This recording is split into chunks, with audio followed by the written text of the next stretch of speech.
VOA News.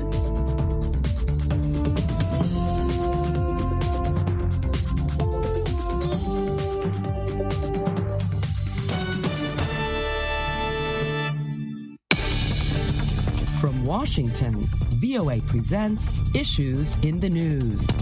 Welcome to Issues in the News. On the panel this week, Steve Goldstein for MarketWatch and Tracy Wilkinson for Los Angeles Times. Our moderator is Washington journalist Michael Williams. Welcome, everyone. Here are the issues.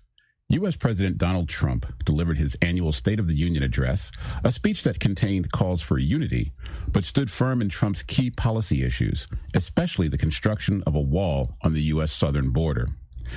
The newly elected Democratic majority in the House of Representatives began exerting its influence, announcing the launch of sweeping probes into the campaign and personal finances of President Trump.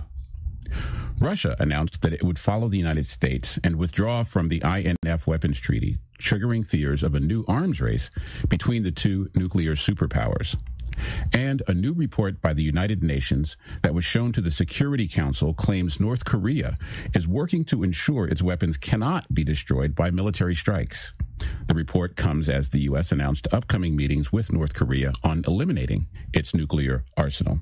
Tracy, Steve, welcome. Let's start with the State of the Union, which finally happened, delayed by the previous shutdown, maybe bordered by another shutdown, but we'll get to that later on in the conversation.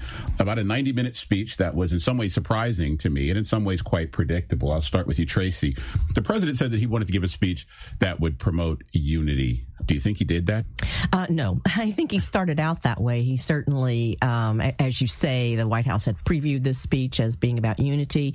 He started out that way, talking about bipartisan legislation. Where can we all get together? But pretty quickly, he shifted to more of what people call a campaign speech, where he hit on the same issues that have been so divisive all along.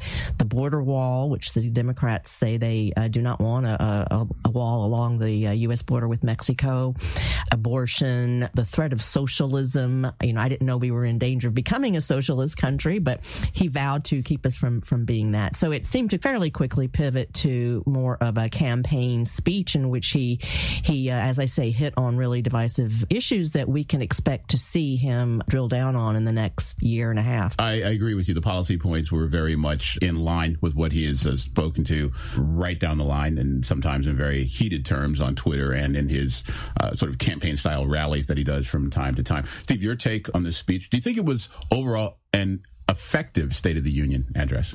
Well, I think it was one of the more coherent agendas that he's laid out as president.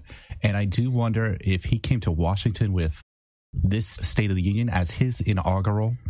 I think it could have helped set a better blueprint, really, for what he was trying to accomplish. Yeah, that's a very good point. When you juxtapose the two, this was a much lighter speech, much lighter address than the inaugural.